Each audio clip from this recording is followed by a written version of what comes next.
Welcome to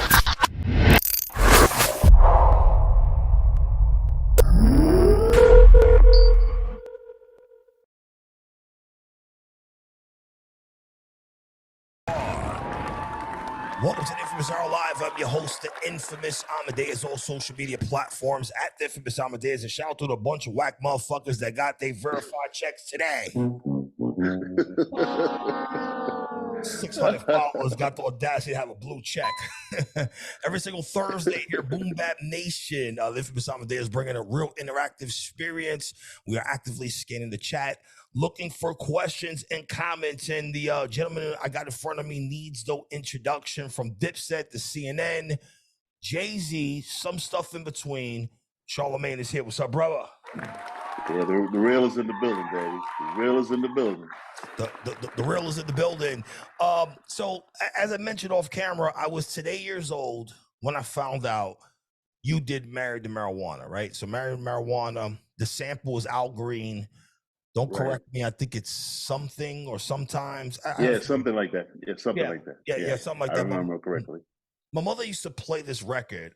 So I grew up in the West Bronx, and my mother used to play this record all the time. So when I heard the sample, and this must have been 97, probably. Yeah. Probably my first year of high school. I'm like, wait, I know this. I know this one mom used to play, and that record was dope. But for some reason, it wasn't on the War Report, and it was kind of in the lane of Calm Down. So was there a sample clearance issue on why? From my understanding, I heard it was a sample clearance issue because Al Green became a preacher, so he probably didn't want those kind of lyrics on his music. Interesting fun fact about that, because everybody talks about that record. That record is, if you remember, that you produce, so you know what it is. Yeah, it's in stereo. So you'd have the bass, the vocals on one side, you have the horns and other stuff on one side. What I did, I took the left side and I brought it to the center, took out the right side, and then that's all you heard was the bass and a little bit of the vocals. So that's why it sounds so dirty and a little grimy, because it was also had, you know, what you hear the chips on the record, when you hear that old school style, a lot of dust on the vinyl. Yeah, no, that was dope. The way you filtered it, and I kind of felt like that would have been something good coming out of the War Report, right? Because although the War Report wasn't commercially successful, it is a timeless hip hop classic album. And you produced on the War Report. You did the intro, which is, I mean, and that was an injustice to that instrumental, because it's just like there's like a report on it. Like, you don't know how mad I was. You know how mad I was. Like, what the fuck? Like, yo, you don't know how mad I was, because, you know, you submit the beats, you expect everything to be a song. So when I came and I heard the joint, I'm like, just the intro? That's it? Like, where's the bars? Yeah. I'm like, yo, this beat is crazy. Yeah. So talk about that a little bit. So when guys are producing albums, right? Because we are in a different time now where the majority of guys are independent. So you kind of would just deal with the artist directly, or you would deal with somebody in management. When you have these label situations, what is that process like? Kind of submit beats, and then you may not know for 2 years if the record got selected. How would that work? Right. What happened was, I'm by underground background. Of course, you know, a lot of people might know me from Natural Elements, Mr. Voodoo, A Butter, L Swift. And I used to work with Martin Moore and Mayhem on 89.9. Used to do freestyles and everything up there. And then he heard my beats. I used to go up there and, you know, let him rap over original beats. And after hearing that, and then he had Penalty Records, they finally decided, you know, they want to do a project with CNN. And I was like one of the first people that he reached out to, because he knew I had some heaters on me. So I was like, all right, cool. But like you said, there's lots of politics when it comes to labels. Because I submitted the beats. I think I was there for the Halfway Thugs. I was there for that one. Okay. And I didn't hit. I think I heard some of Married to Marijuana. Shout out to Alan Pac-Man Cohen, because he's the one who he was the engineer that made my beats sound so crazy. And after I heard that, you know, it's always the same thing when it comes to labels. You might get a front end, and then you might have to wait months to get your back end. Yeah. I want to get your opinion on what I was talking about. I was joking a little bit about the blue verification check. And you're someone who should be verified, right? I mean, you've produced on many projects. You mentioned Natural Elements. We're going to get into that whole rollout. So, how do you Yeah, think the blue check has developed now that it's a subscription base? And does it mean anything anymore to be verified? it's unfortunate that it doesn't, because it's like it feels like these, you work certain people, like you want to know that you're speaking to that person, and now it's like, why? It doesn't make any sense. Mm, Like I thought, Instagram had it, because but I see everything is going toward the subscription based model, mm, and I get that. But like you said, someone with 600 followers who hasn't done anything should be verified next to, you know, an infamous Amadeus who's been yeah. putting in that work. Mm, That looks a little crazy. mm, And then it's like, all right, so I'm talking to the real you, but I'm also talking to the real John Doe over here, like yeah. who put out like a single last year. I'm Yeah. saying I don't know. Mm, Doesn't make any sense. mm, mm. It's You know, just, to me, it's a money grab. It's a it money is. grab, It is. basically. It is. I often joke about it, but in all seriousness, right? If you watch right now, Facebook.com, Boom Bap Nation is the infamous hour. I'm here. Real Charlemagne is here. To get a blue check right now is really some cornball shit, right? And Meta has told you that this check no longer means anything. So if you're going to purchase the check, in all seriousness, it's an impulsive buy. It's like you've been waiting this whole time to maybe get a check, or you feel like you're verified and you should have got this check and you didn't. So now you're making an impulsive purchase, and you're doing it in a sense where you feel that this is going to benefit your brand, when it's actually not, because the verified people like me and you, whether you have a blue check or not, we're looking at you like you're out of your fucking mind. Like you shouldn't actually be purchasing this thing, right? And the blue check, though, has been on its way down. Do a lot to the greedy publicists, a lot of the independent artists who we know shouldn't be verified, spending all this money in the pandemic, making it seem like they were more relevant than it wasn't, right? So the blue check has been on the decline. But I will say that at some point, they're going to make everybody pay for the check. And when you have celebrities expecting them, like noteworthy people, to buy this check, it's actually not going to be cool long term to be verified, in my opinion. Absolutely. What about this? About a little, you hit a little snag, and then you can't pay the 14.99. Do they take your check back? You know what I mean? That's a little Yeah. crazy. You got to think about it like that, because it's a subscription service so they expect that 14.99 every month. So one month you skip or whatever, you forget.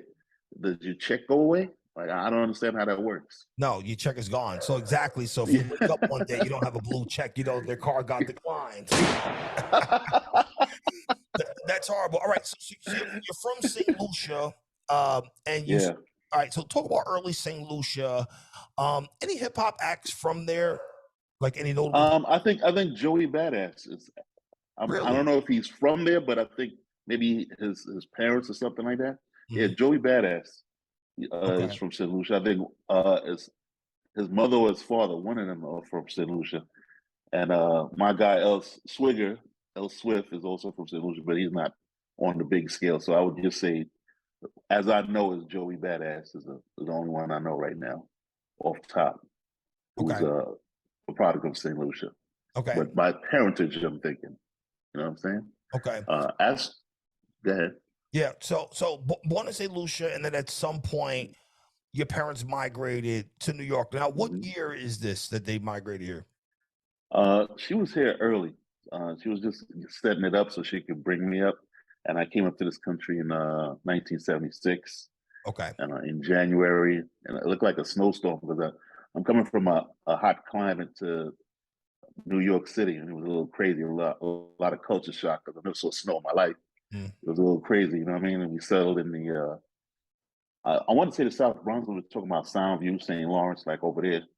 okay. And that's where we were at until we moved to the North Bronx in about 1980.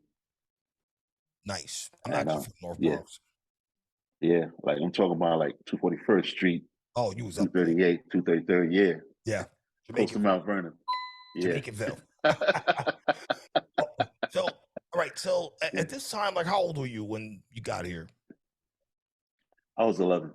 You was 11. So Yeah. you have any memories of 70s hip hop? Anything that kind of sticks out? Because it wasn't hip hop at that time per se. Now, it was just more, just like we grew up, and my older brother was more into hip hop Okay. because he was here before me, and my mother was trying to just get all the family together. So my brother and my sister were already here, and then she sent for me, and I came up, and then it was like my hero. I used to follow him around. I mean, check him out. Always had like the Lees and the checkered pants and the Pumas and the fat laces and stuff like that. Mm, And then he used to bring the tapes to me. You know what I mean? But even before that, he used to break dance. He used to tell me about Disco King Mario and shout tell out me to King about Mario. yeah, he used to tell me about that, tell me about Cool Herc. He Mm, used to tell me about the parties in the park. So that's why I heard it from until he started bringing me the tapes, and then I actually heard it. You get what I'm saying? So it was no, more of that. That's what like my first like hip hop record, if I remember correctly, was the Fatback Band. mm, That do it to me and I'll do mm, it to you. mm, And he had that radio voice. I don't sell burgers or French fries, I'm just here to make mm. your nature rise. Yeah. That's it. Yeah. Yeah. Yeah. I actually did some research on Disco King Mario because, depending on who you ask and where they're from, people would have credit Herc. Then, some people would say Disco King Mario's the guy. Then, obviously Flash had an impact where he made DJing technical, right? So it wasn't just about Right. slamming records in. But Mario in particular, he's a very interesting case. One, he died young, and then two, during the 80s version of hip hop, he was a drug addict. So when you look at hip hop in general, do people in the culture shun people once you fall a victim of or to the product that society is putting out? A lot of guys were rich off crack, right? And then somebody in the community falls a victim to it. So is it unfair to hurt their legacy because they weren't strong enough to overcome that? Yeah, I think that is unfair because, like you said, product of the environment. Back then, hip hop was like a rebellious thing, if I remember correctly. Because you got to remember, like the whole idea of hip hop is you went outside, you brought out the equipment, you stole power from a lamp. You know what I mean? It was you had no permit in the park. All that is like rebel stuff like that. That's not you don't see that on the regular. So when you do stuff like that, that's different. Mhm. So, and then, like you said, it always had a dangerous element to it, whether it be guns, stick up kids, or whatever it may be. You had that going on. Then you had, like you said, the drug use. Because I remember back in the day, I used to call myself jazz ski or whatever, and then I didn't know what it meant, and then I figured out that ski means cocaine. So I'm Yeah. like, I don't do that. Why try to even name myself that? So it was a little crazy. So I'm like, yeah, I'm out. I'm out. Like I'm Yeah. chilling. Yeah, because the drug community was, kind of the thing, and the way crack swarmed on hip hop and just urban culture in general, it kind of took over. And I kind of explained it to the younger guys where, people didn't know what they were doing. People would look at cocaine as a high drug, and a good show to watch is Snowfall. If you watch right now, watch Snowfall because Yes, I do. I watch Snowfall. It explains it all it actually explains it really correctly and in good depth. Yeah, in depth. Because once you hit that crack pipe for the first time, you were basically stuck and you were trying to change the first high. And there was a time where the same way guys would smoke weed now, people were smoking crack and they just kind of didn't know what they were doing. And hip hop and urban community suffer for that. right. Because if I remember correctly, it was like, listen, you did weed, and then some people did coke, but coke was too expensive for the hood, so that you look for a cheaper version of it, and Mm, that's when crack came into play. mm, yeah. And here we are. So you went to Walton High School, right? And Yeah, explain that experience. Now, this is the 80s when you were in yeah. Walton? Yeah, it's about the '80s. What happened was Uh, I was super smart. Mm, I was supposed to go to Bronx Science, okay. but I missed about 1 point. I ended up going to Brooklyn Tech, uh, And when I went to Brooklyn Tech, all I did was bang on the table, make beats and rhyme, and just hang out, drink 40s. And I eventually had to redo my last year, and it wasn't because I wasn't smart, because I passed all the tests. It was because of my attendance, because I was never there. So I ended up having to go, finish school in Walton High School in the BX. Okay. Yeah. So then fast forward to the 90s, Natural Elements. So I believe you guys were formed in 93, but the EP actually came out in Yeah, 94, right? So this was under yeah, Fortress Entertainment. So right.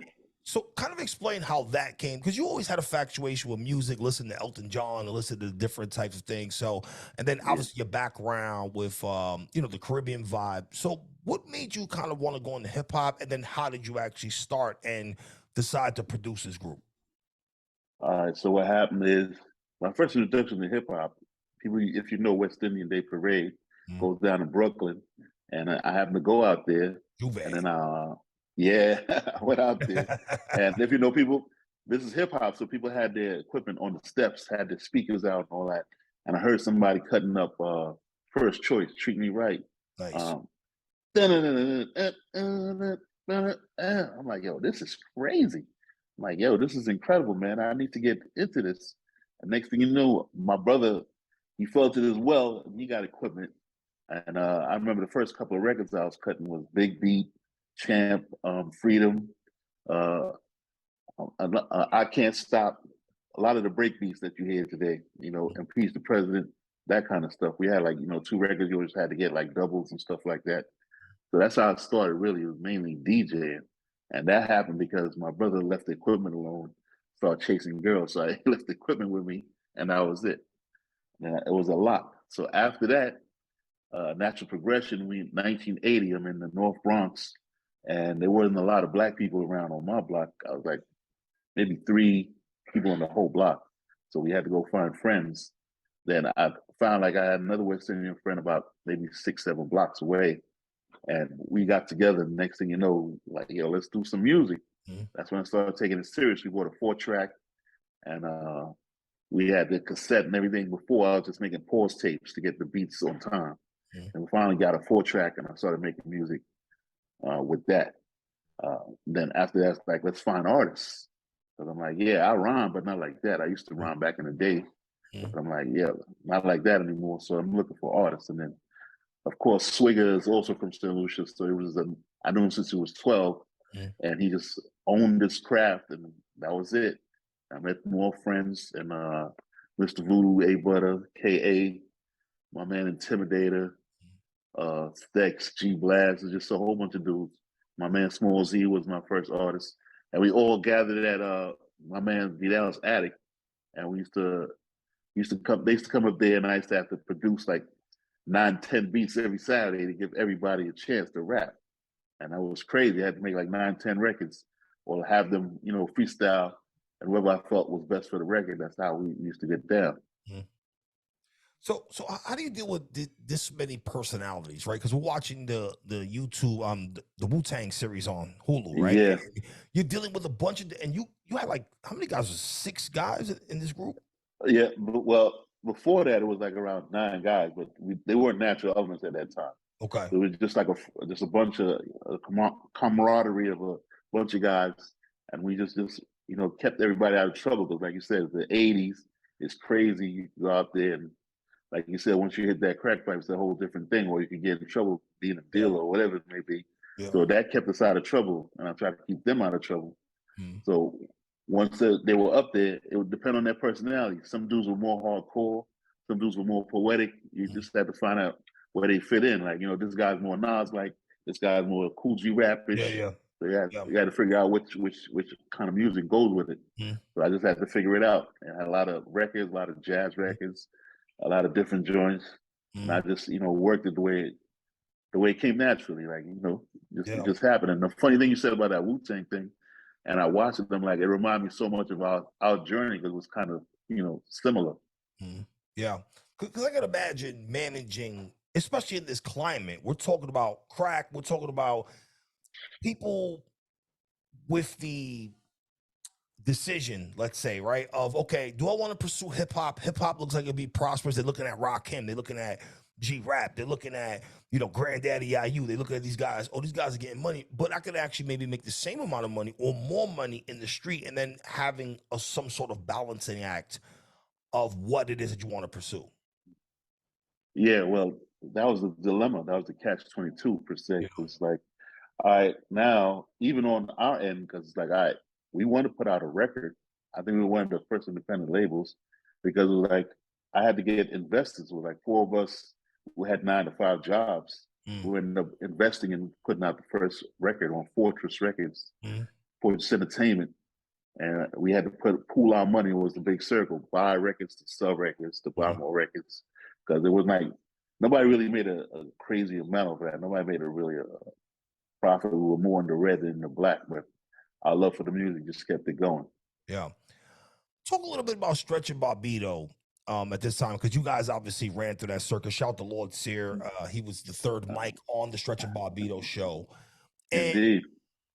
talk about that environment, guys running through there. And is hip hop missing this in 2020? It is, because I felt like, let's say it's if you look at hip hop like a school per Yeah. se. All right, you're first grade, you're just coming in, you're fresh to it, you don't know, and you're doing what every hip hopper does, which is the steps of this: find your favorite rapper, mimic him, then put your own flavor into it, and now you got your own style. Yeah. You know, you're not biting, you're just influenced by. You know what I mean? So, like, I got this guy's style, but guess what? I'm gonna do my own thing. And all right, so you're in first grade. Now you want people to hear you. Like, all right, so what do I do? I'm not on a major label. Where do I get heard at? You know what I mean? Maybe now this is the high school part, because you didn't get to college yet. So what do? Now you have to get to a label or whatever, have someone hear you, so that way you can get maybe in the source or rap pages or double XL, whatever it may be. And you had those shows had that power. You know, when you get heard over there, it's like, and especially if you're good, something could potentially come out of that. Yeah. You know what I mean? You get in rotation, because as you can tell, when they had that documentary themselves, you saw anybody from the variation of Big L to Jay-Z to Biggie went up there just to freestyle and to let people know that they got these skills. You know what I mean? Even Biggie, I remember one of the stories, they said that he had a beef with some crew, whatever. But my point is that no matter how many hit records he has, whatever, he still wanted the people on the underground to know, like, listen, I'm still nice. Let's not do that. You know what I mean? Yeah. So I'm saying that it's a natural progression. If you're going, all right, I'm nice, then it's like, all right, cool. Who could hear me? Now you need the college circuit, the Stretch and Barbados, the Mayhems. I'm trying to think of who else. Like, maybe there was like 3 to 4 stations. Few. Yeah, who were underground, and you had to go there and show up. Because I remember I even there was a time when Natural Elements was up there, and I bought a tape with all my beats, so they didn't have to rhyme over instrumentals. They just rhymed over my instrumentals. And Method Man actually rhymed on one of my joints. So that's dope. that was crazy. Yeah. Of course, that was dope. You know, one of the things that, not to fast forward too much, but one of the things that I admire about Method Man is I feel that he's a better rapper now than he was in the 90s. Like, he's fucking dumping right now. Yeah, yeah. He's Everything I've heard shit. from him so far has been crazy. Yeah. Yeah, shout out to Method Man. That's what it is. Okay, so you guys dropped the 94, and then at some point you guys made it to Tommy Boy, right? Is that how it? Well, the progression was the original Natural Elements was Mr. Voodoo, L Swift, and Ka, who's known as Ka now, who was on the Genius album, and now he has a cult underground following, crazy. He's Ka from Brooklyn. He was Ka back then. So those were the three, and Dante Ross gave him a demo deal on Def Jam, and it was like we had about 3 records out there, and nothing really came out of it.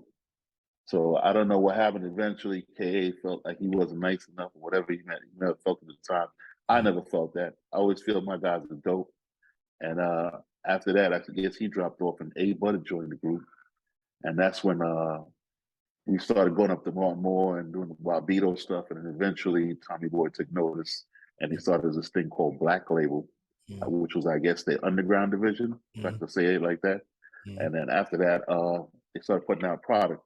So he put out a single, and the album was supposed to come out, and you see what happened with De La Soul. Tommy Boy's infrastructure was a little crazy, so I don't Yeah. even know what happened to that. Mm-hmm. So like how much pressure did the Natural Elements members have keeping up the underground circuit? There's a lot of competition. I had read somewhere Yeah, that I guess Swift tried to commit suicide, like overdosing, and I had read that somewhere. So yeah, and that happened. And the funny thing, like I wasn't even aware of none of that. I was aware after the fact. mm, I didn't know any of that, but of course, pressure bust pipes. You know how that yeah, goes. Societal pressures are nuts, and it's like if you're trying to do this thing and you don't see things popping off, it can be very discouraging. mm, You know what I mean? It's not for everybody. I tell everybody that all the time. Anybody wants to get into this music thing, you have to have a strong mindset, because if not, you're gonna fall by the wayside. yeah, Because if you think it's an overnight thing, it's not. yeah. It's not. No, it's not. If you watch right now, it's boombapnation.com and also people on Facebook. I'm Infamous Amadeuz. Real Charlemagne is here. We are actively scanning the chat. And shout out to my cat, Hazel. I have a kitten now, right? And she's like jumping across the table. I have a, I will show this. So I have a whisper room, which is basically a vocal booth that you can put in your house. And it's like a Yeah. fucking scratching pole for my cat, right? So this cat is like, jumping on the side, and there she's a kitten, so she has curiosity. She's jumping on the side, Right. flying and trying to swing off the fan. So shout out to Hazel. She is here. So that's relevant. I believe you guys were on the premiere joint, right? Was it Reality Check? Something like Yeah. Reality check. Yes. that? Okay. And the funny thing about that is because he mislabeled it. He called it Lyrical Tactics, Mhm. because it was actually the B side. The B side is called Shine, and that's what he's actually cutting up. He's not cutting up Lyrical Tactics. Mm. Yeah. So I mean that must have been dope. And at this point, not only are you producing Natural Elements, you're also going into your solo type of Yeah. production. And, eventually, I mean, around this time, you were produced for CNN, which, Yeah. this is like one of our top groups. One of the things that I appreciate, and I've said this many times here, The War Report is my favorite album of all time. Not that it was the best rap album ever. It's just more about the feeling of the album. Like I just felt like guys were hungry, the chemistry was there. They weren't the best rappers, but they put it together and they made it sound well. And you guys with the production really set the tone on this project. Yeah. When I found out who else was on there, I think that I think it was like when I remember that story about Illmatic when that was being made, how everybody tried to outdo each other, Mhm. like in a friendly competition type of way. When I found out who was on it, I was like, "Yo, man, I got." That's why I think I came back with I think that was the last beat I came back with was "Married to Marijuana." So I think that's why it's like, "Yo, listen, I got to come back with some more heat," because Mhm. you got Buck Wild, you had Easy LP. Shout out to Um, EZLP. yeah, like so many dope beats. That I felt like those beats on there, like the soundtrack, that was just amazing. Like I Yeah. think it was like some of these producers' best work. Because just even Calm Down, Easy LP, that never even made it, and that beat is crazy to me. Yeah. Yeah. I mean, you mentioned Halfway Thugs, Illegal Yeah, Life, yeah, jeez. And shout out to Tragic Gaddafi for forward thinking and kind of putting all that together. And you and Tragedy worked recently on Lift Your Glass too, right? And how's it working right. with Tragedy? Because Tragedy is like a walking project. He's like walking Queensbridge every day of his life. Yeah, it was cool. You know, we just reached out via I think WhatsApp, and we already had worked before with the CNN thing, so it was an easy to work with. It was like no problem. I Mm, just sent him to join, yeah, the idea, and we took it from there. yeah. Yeah. So obviously you worked on Jay-Z's Blueprint too. And I have gotten so much backlash on social media because I said Jay-Z wasn't top five, right? And guys are killing me on social media. You don't know hip hop. And one of the things about that video that I actually don't like is you can see the amount of racism in a sense that we deal with in the urban community because people feel like I look white, right? Even though I'm not. So my personal opinion doesn't mean anything, right? It shouldn't mean anything in the urban community because I don't have enough melanin in my skin. And that was very upsetting. to watch. Like I had to turn the comments off to watch people kind of feel like that, or to suggest that I'm not hip hop because I'm light skinned. I mean, that's just fucking ridiculous. Well, that's been going on for years. Yeah. The colorism within the black community. You know how that goes. Yeah.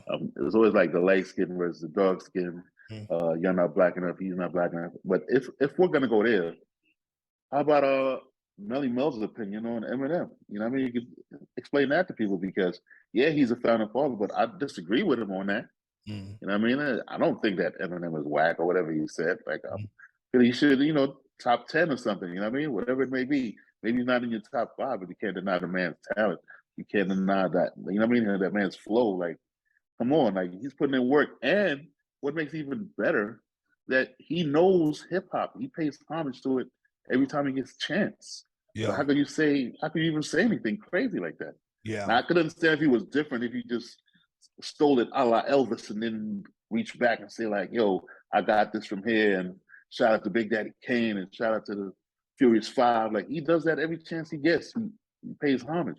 Mm. So how go you not like that, man? That's a little crazy. Yeah. Yeah. I think it's actually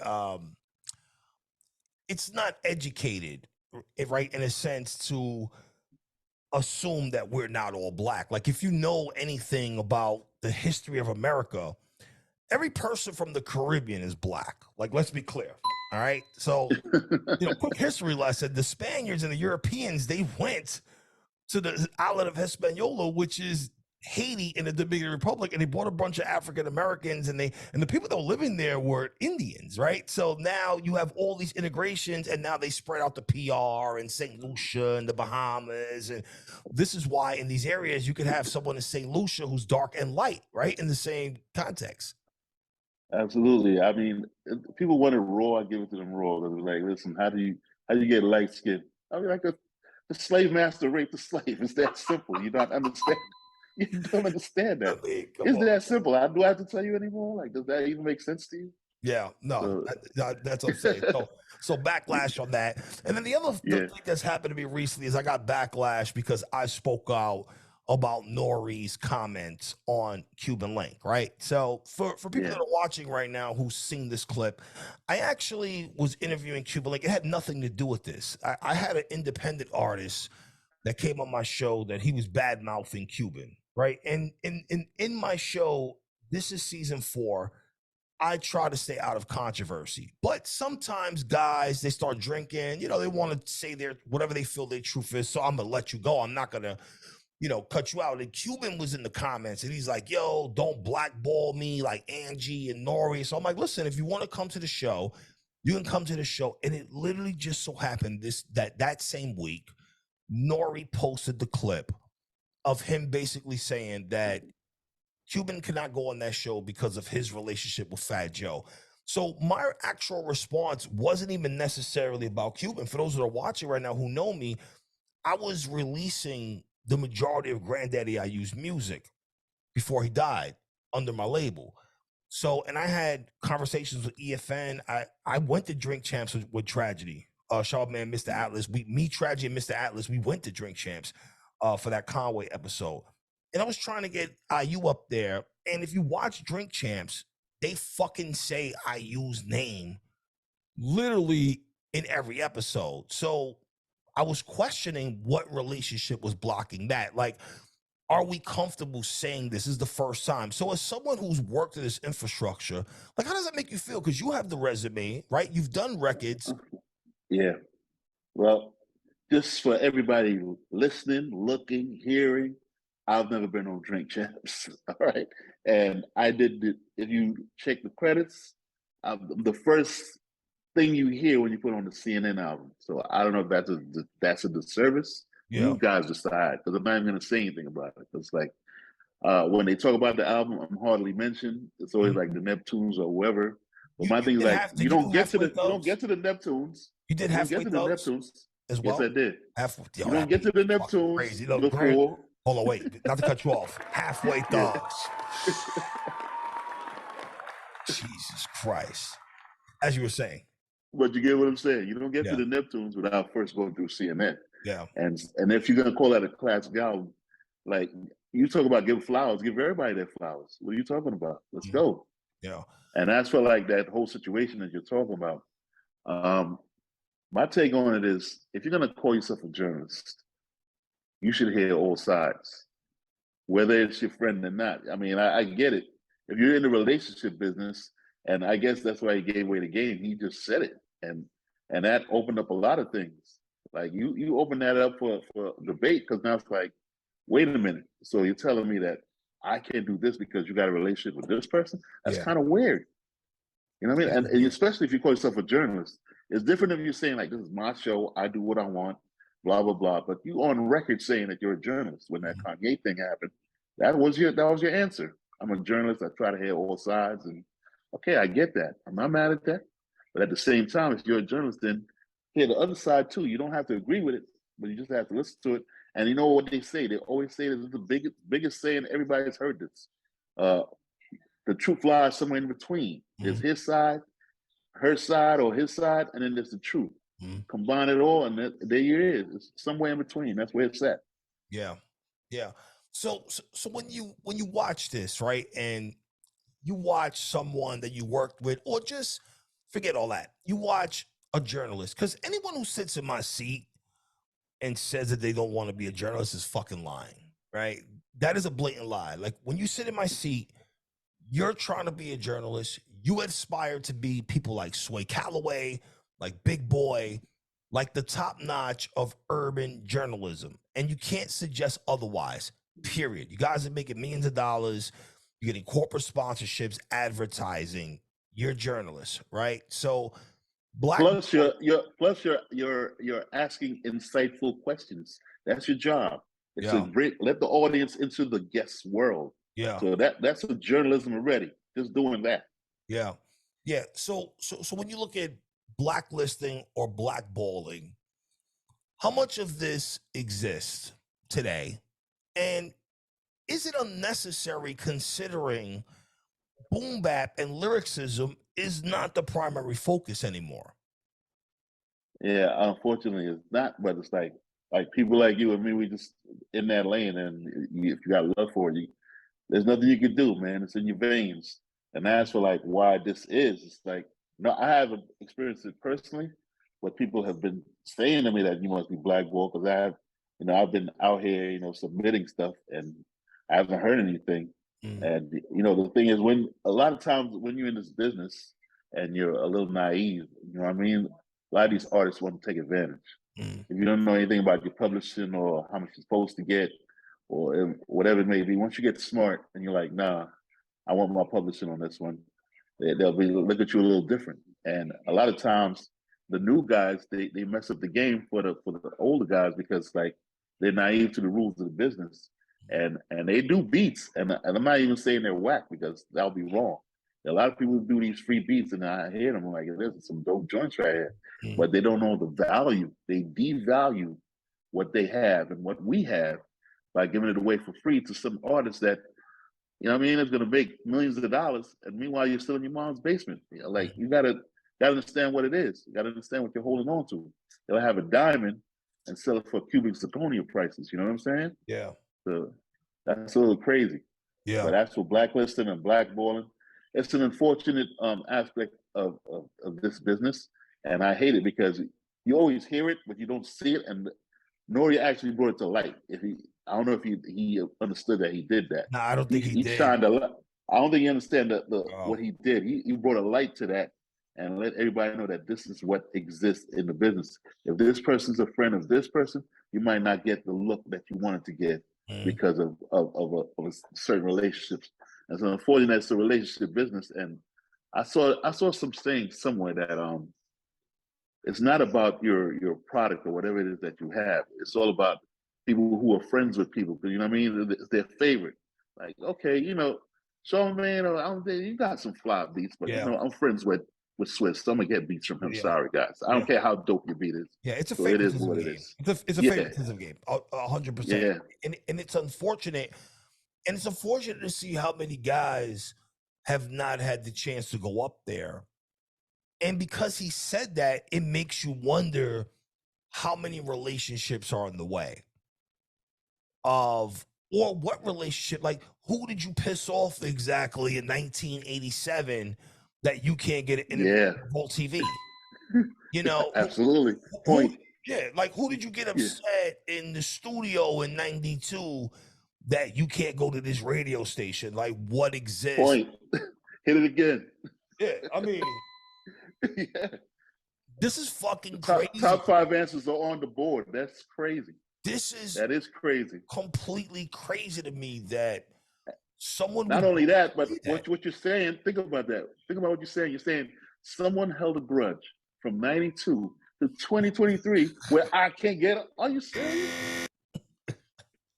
That's insanity. That's Man, insanity. man, it's horrible, man. You watching Infamous Army, host Infamous Amadeuz, real Charlemagne is here, producer of Halfway Thugs, Normanati, Dipset. So what was that transition like? Because you're coming from this hard I didn't do ass, Normanati. I didn't do I Normanati. mean, not That's the other Normanati, guy I know. Yeah, Married to yeah. Marijuana. Married to Sorry. Marijuana, yeah. Yeah, Married to Halfway Marijuana. Thugs. And I did an interlude, which uh, I remember I took the sample from The Rock, the movie The Rock, CNN, Yeah, but yeah. they later replaced it with that SWAT sample. I forgot the name of the song. Okay. It Yeah. was a dope song too, though. Yeah. Tragedy of CNN, yeah. Yeah. So Married to Marijuana, Halfway Thugs, Yeah, intro. And yeah. then you collaborate with Dipset, and now you're just sounding like a whole different producer at that point, right? So how do you? I mean, obviously you play instruments, so you understand the No, assignment. I play by ear. I play by ear. But was that So difficult to kind of go? Because Dipset was far off from. well, you skipped a couple steps, so I'm gonna fill it in. Yeah. After what was it, CNN first? Yeah. My for some I forgot. I don't recall who got my beats to D Dot, Okay. who was part Yeah. of Bad Boys Hitmen. Yeah. Yeah, and he was working out of Lions Den, which was Jimi Hendrix's place on 26th Street. Mm. And I became a crew. He had just left Puff, and he was doing his own thing called Crazy Cat Catalog. Okay. And he had a bunch of producers with him, and I was part of the squad. He was doing his own Hitman. So it Okay. was me, my man Coptic, another dude named Blake Carrington, and Mm. someone that the show may know, a young man by the name of Kanye West. Oh yeah, early Kanye. Early Kanye. Yeah, so early Kanye was Yeah. there. And we were the squad, man. We felt like things was gonna take off. He had a bunch of artists, Tracy Lee, the Reaps. I'm trying to remember who else. Mashonda, who was his wife back then. Desert Rose, and anyway, he had a bunch of artists, and I brought my beats in, and he submitted it to him, and he placed a couple of joints, like the joints I did with Jermaine Dupri, DMX, and Man Rapper. The other one, the Black Rob joint, and the other joint I had was the Biggie, posthumously. Okay. Shine I got on my own. I have to be playing beats somewhere in one of these rooms, and Sean popped his head in, and he heard that beat and was like, "Yo, that's it right there." And I knew I had it sold, because selling beats back in the day was a whole different animal. You had to go to the actual label and play CDs for all the Gen Zers out there. It was a little crazier. Yeah. All right, so hold on. Talking about D-Dot, right? And I don't want to put this on him specifically, right? But guys taking production credits for beats they didn't do, right? This is something that we've heard a lot about, particularly with Diddy. Jermaine Dupri is kind of questionable. Is that the right assessment? And then how unfair is it to the actual producer? The person that does the beat. So a young Kanye West, goes into the studio with this guy, and they take his beat and they add one element to it, and now they get production credits, and the young producers cut out. Like, how unfair is it? And then how many guys lost money and opportunities under the system? Well, the one thing I will say, I'm not gonna discredit D-Dot, because when I came in, I remember when I was supposed to sign a deal, my lawyer told me, "Don't sign this deal." He advised me against it, but because like our conversation earlier, I knew that I couldn't get to anybody big without being with somebody big. You get what I'm saying? Yeah. So I'm like, I'm gonna take. So like in life, I'm gonna take this L to get a W later. Mm-hmm. You know what I mean? So I signed the contract, and that's when I ended up being with Kanye and Coppers and all of them. And D-Dot was already with Puff, so I'm assuming that he's from the Puff school. And all I could say about that is that maybe that's how they were operating at the time. You get what I'm saying? Yeah. I don't want to like put anybody in no kind of thing, but I get what you're saying because that happened. I'm sure Kanye said it a couple of times, but I'm not gonna say that D-Dot didn't add anything. I felt like he had an energy and he sold the track. He played the track like he would say to Guru, because that's what Guru was also working there. Young Guru, he would say like, get Kanye March, get Charlemagne February, and send me, give me all these beats, and then I'm gonna go see Jermaine and then play for him, and then you know what I mean, whatever. And I guess because he's the broker, he felt like he needed to add a few things and do what he had to do to get the project to a better place. Yeah. So, but beyond D-Dot, right? Because I don't want to make it specifically about him. Right. That's what I want to do too. Yeah. But this was rampant. That was rampant in the 90s. I know exactly what you're saying. Yeah, that's what I'm saying. That was rampant. Yeah, it's rampant. Like it's not even this. It's just in general. How many guys were doing this, and then how many producers just to put your pin in that for a second, is like, but the reason why you could tell who was a ghost producer and who wasn't is like, because let's say they stole my beat, for instance, right? After that, let's say I found out they stole my beat, I'm not giving them no more products. So now they only have that one beat. You're like, how come you had that dope beat on that one project? Now there's nothing else coming from you.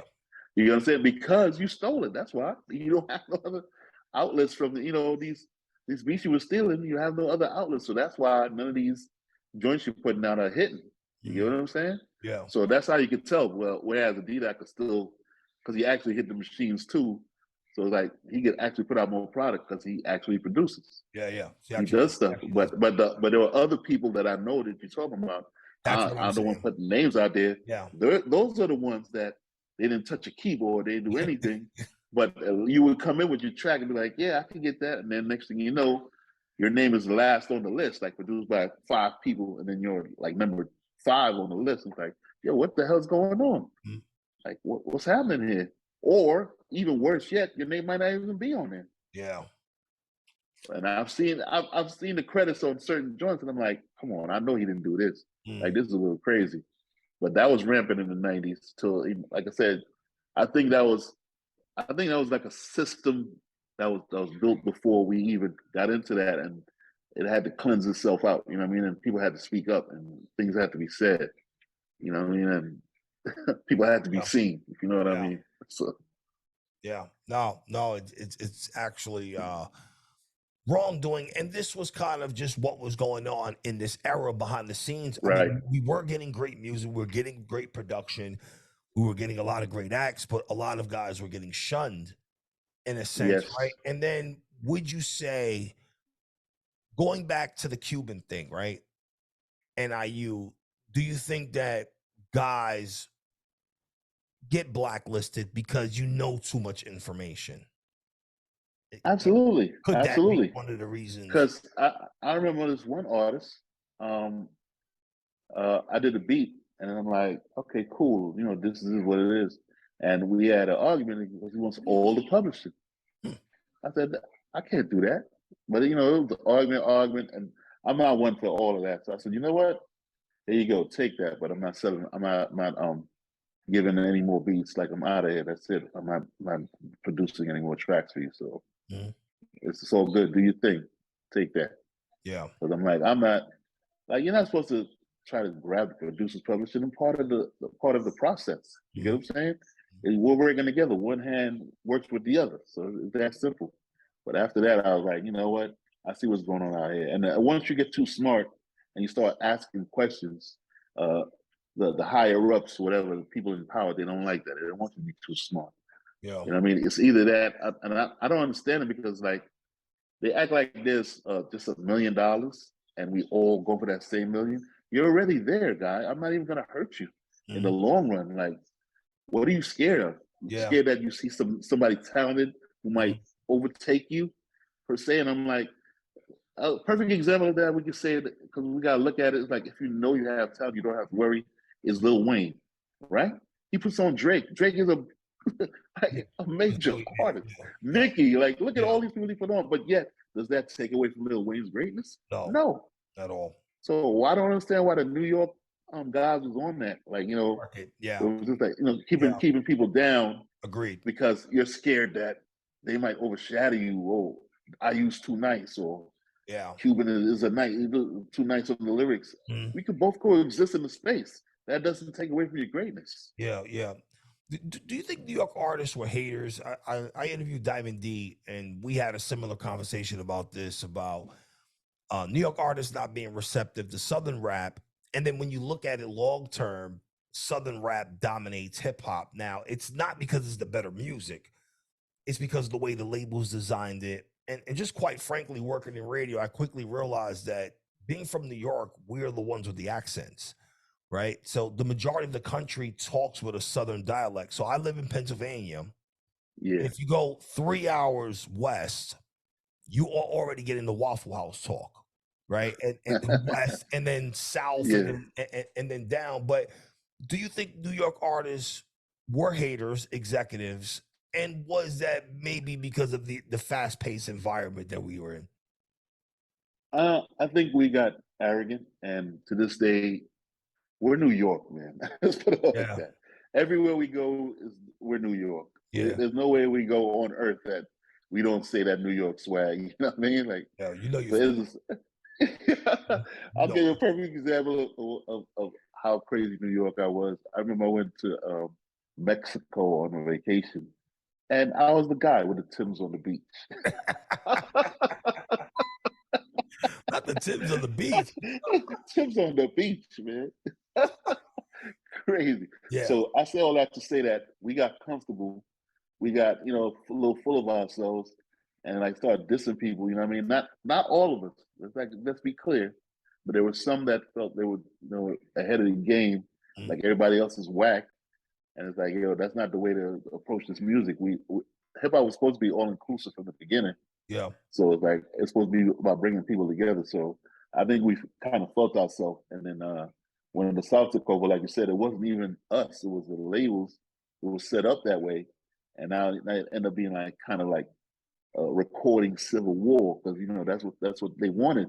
You know what I mean? For us to hate each other and get things Mhm. going like that. So it was a little crazy, but I, I like to see everybody coexist in that space because there's just everywhere. There's trap everywhere. You get what I'm saying? So it Yeah. is what it is. Yeah. Do you like the younger style of music? Are you receptive to it, or you just kind of like you don't deal with it? I just don't deal with it, but I dealt with it because I used to DJ in the strip club, so I Oh, understand it shit. Me somewhat. too. Jesus Yeah. Christ. I DJed in Sin City in the VX Oh my and God. He's outside like show me. Yeah. and Show Palace in Oh, Queens. not the show palace. Yeah, the Show Palace. I was out there, Okay. and of course, but that's what I'm saying. To me, I don't know if it was Eric Sermon who said it. I think that's a great idea to have hip hop, or it might have been you actually, who said it, like they have like denominations of hip hop. You get what I'm Yeah, saying? genres. And Yeah, it and not actually was yeah, me. not like you know what I'm saying, like Kudos country to hip me. hop or Round of applause stuff. for me. Yeah, That's right. yeah. And I'm like, yo, that makes sense to me because I'm Yeah. like, Yeah. don't put like Trap against Wu Tang and then tell me like this It's one's better because unfair. that doesn't make any sense. Yeah, It's it's two different. unfair. It's unfair. My point with that video was a lot of times when I mention this, and I say this all the time. So when I did that, it's something that I say, but people are excuses that hip hop is only 50 years old, and they refer hip hop to rock and roll. Well, rock and roll did it in 10 years. So rock and roll is actually 17 years older than hip hop, right? And although that's a lot of time, it's not a lot of time, right? Well, it's not 100 years old like folk music. It's not like Right, and they broke the first genres down in 17 years. So all they did was separate hip hop from R&B, and that's it. We got nothing else.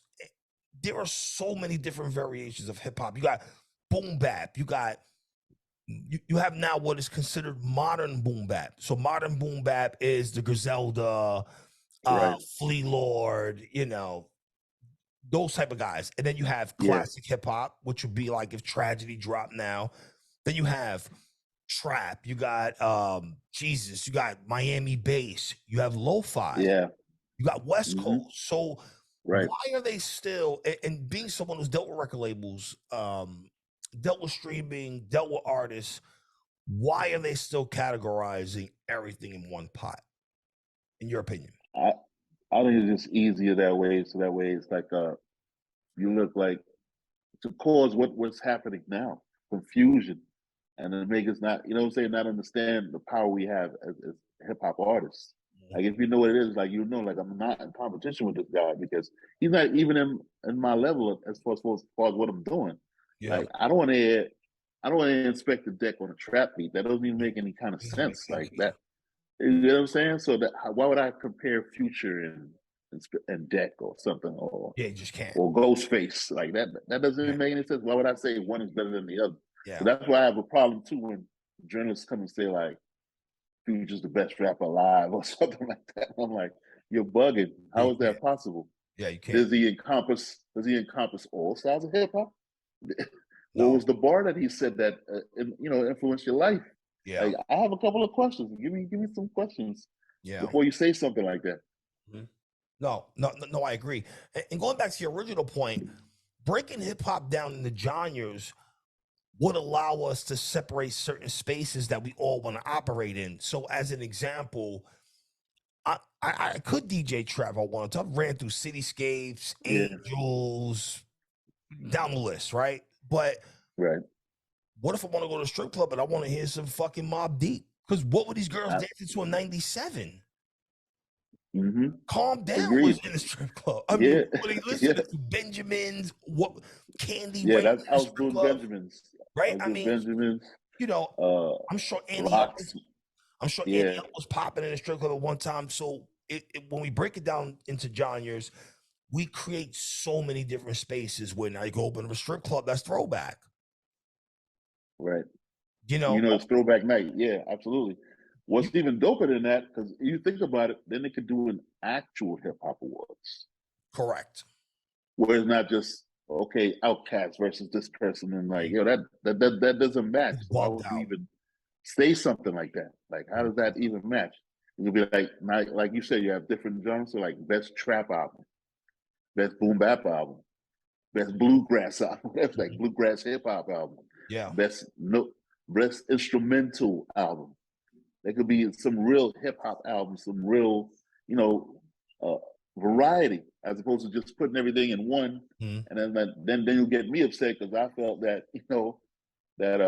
like when that time when Pusha T versus Cardi B was it a Grammy or something? And I'm like, that doesn't even match. Like, it doesn't. Why would they do that? Yeah, and then it doesn't. It doesn't. Nas won his Grammy, not to take nothing away from Nas, but Nas won his Grammy, and he was in the same category as Lil Baby, right? So it's like, that's insane. How can you?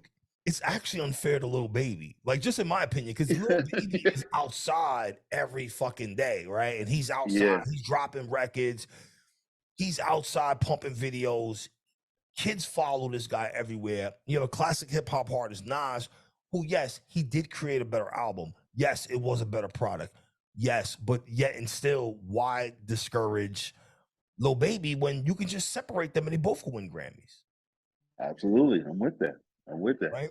So then are we in a space where we may need to get more younger creative minds, because it almost kind of feels like it's almost like watching wrestling. I don't know if you watch wrestling, but Vince McMahon still runs WWE, and that ideology is not what it is today. And this is what we're dealing with the music industry. So do we need young creative minds? And the question is, how do we overthrow the people that are there?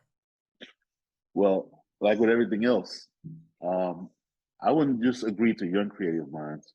Okay. I would say a combination, because you have that same mindset. All right, there are old heads who are just stuck and not listening to anything, but there are people who, I'm a guy that if you explain logically to me, I can understand your point. I'm a logic dude. So explain to me logically how this is better than that, and I see your point, I'll be like, you know what, you're right. I get it. So there's a lot of people who, I'm sure there's a lot of people who are like me, and you conglomerate, you put something together, And how do you fight that? It's the same way I did it when I was on the come up. Because no one wanted to hear no natural elements. I knew they wasn't getting a deal like this. Because they were just pure lyricists. Mm-hmm. And then they on another level, regardless of what, but I knew that people wasn't trying to hear like that. So guess what I did? Created my own. You had to create your own label and get that going on. Now hip hop is the same thing. To me, we got to create our own awards outside of the BETs and the other people who do it like that. And then, of course, the first year might be 2 people. You know what I'm saying? Yeah. I get that. But I think eventually, if it's done correctly with enough people, it can get to a point where it's actually a thing. When like perfect example, like the Justo mixtape thing. Remember that was a thing at first. That was a thing. Then eventually it got diluted, if you know what I mean. So that's when you let politics get involved. Yeah. But before that, when you first started doing it, it's like the first Source Awards, because then now you know that it's not going to be like you said, Lil Nas X versus the Nas. That doesn't make any sense. Doesn't make sense at all. So that's what I mean. We got to do our own outside of the corporate entities, and then just start it off slow and have a slow build. And trust me, people will come because they'll see that eventually there's some representation going on. That's right. Real Charlemagne kicking gems here on the Infamous Hour. Yeah.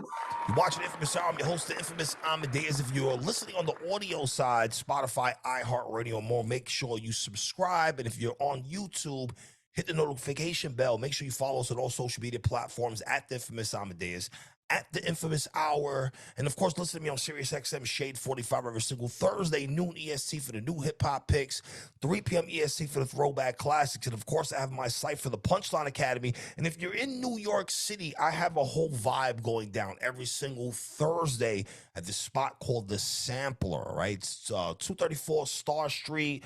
It's a 90s hip hop party / event where I bring a producer out. Shout out to the Boom Bap King. He does beats live on the spot, and we let artists rap. And this is where I pick guys for Punchline Academy. So if you got talent, pull up the Sampler, Brooklyn, Thursdays. All right, so Charlemagne, before I get out of here, I have a segment here on the Infamous Hour, top 5, whatever. We've done every single thing you could think of for top 5. So my question for you, top 5 hip hop albums of all time. Shoot for it. Ooh, okay, that's a little tough. Okay, I know it's going to be generic, and everybody's going to say it was the usual, but Illmatic for me. Illmatic. Okay. Who's going to say it's favoritism because I'm on it? War Report. War Report. I'm going to go somewhere else with it. What was OC's first album? I forgot the name of that one. The one with War Games? No, the one before that. The one with Time's Up. Oh. Was it Born to Live or something like that? Look it up. I'd probably look it up real quick. Let's see. OC's first album. Yeah. OC's. Let's see. We can look it up. Man, let me say, OC doesn't get enough credit.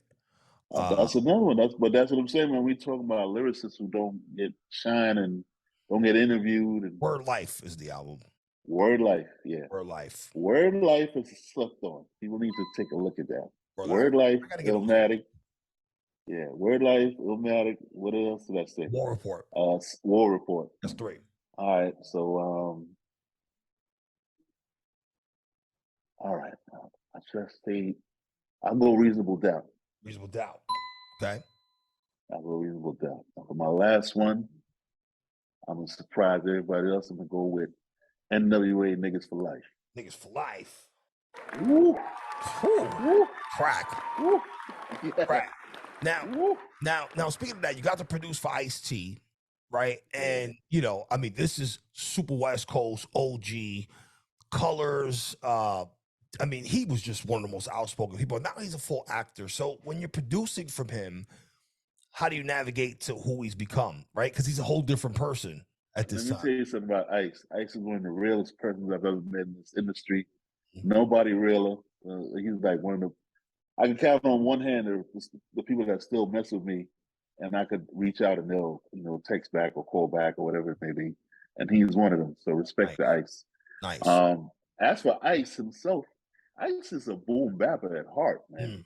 he just likes hard beats. You give him something crazy, that's all he wants, man. He wants the real. He doesn't want, none of that, fancy stuff. He wants to hear some boom bap. And how I ended up producing him was because he teamed up with Trigger the Gambler and Smooth the Hustler, and they formed SMG, Sex Money Guns, and that's how I ended up doing like maybe 7 tracks on that album, which it was like on an offbeat label, so I don't even know. You might find it on YouTube somewhere. And I did about 7 tracks on there, and it was easy. It was easy working with him because, like I said, it wasn't like you had to find a pocket for him. He was like that. You just play something, it's like, yo, this is it. Like he hears what he hears. He has a great ear for music. Yeah. If you're a young artist watching right now, you just tuned into the Infamous Hour, I highly encourage you to listen to Broken Language by Smooth the Hustler and Trigger the Gambler. That is one of these records that when that comes on, it's a whole play happening. Yeah. And like that's one of the best back and forth records. That's another top 5 you need to have. The best like duo records. Like an then you could say, like We Gonna Make It. Wow. Was another Broken Language you said? Yeah, Broken Language, yeah. That's crazy. Yeah, that was super dope. So a final question. So when it's all said and done, what do you want your legacy to be? What do you want people to remember you for? And what do you want to ultimately hip-hop to look at you as? I just want to look at me as a great contributor to great art form. I do not, you know what I'm saying? I'm not on it for the, as usual, hip hop is arrogant, and that's the way we are. I can't define that enough, because if you're in this game and you're a rapper, you have to think you're the best rapper, or else you're not going to make it. You have to think you're the best producer, or you're not going to make it. But my big saying, I'm gonna have to trademark it, is that I'm dope, not delusional. You get what I'm saying? By that I mean, like, yeah, I'm dope, not delusional. Meaning that, am I dope? Absolutely. If I was in a battle with whoever premiered Dr. J, do I think I can mess with him? Absolutely. But do I think I'm on their level? No. Let's not do that. You know what I mean? Dope, not delusional. Feel me? Yeah. You got to understand that. Once you do that, then you're set. Yeah. Wise words from Charlemagne here on the Infamous Hour. And of course, I'm the Infamous Amadeuz. You know where to find me at. Shout out to the loyal citizens of Boom Bap Nation as we grow to amass 2 million real hip-hop followers here on the Facebook platform. If you're watching in the airport, shout out to you. And of course, subscribe everywhere. You know where to find me at. Social media if they want to follow you. At Real Charlemagne. I'm heavy on that IG, man. I'm just putting out these remixes. I got, Natural EP album, something coming out. My guy Milton J out there. I got a few things, you know what I mean? I'm working, constantly working. Nice. So make sure you follow me. You know where to follow me at it. Stay safe, stay COVID-19 free. See you next Thursday, next time. Infamous Hour.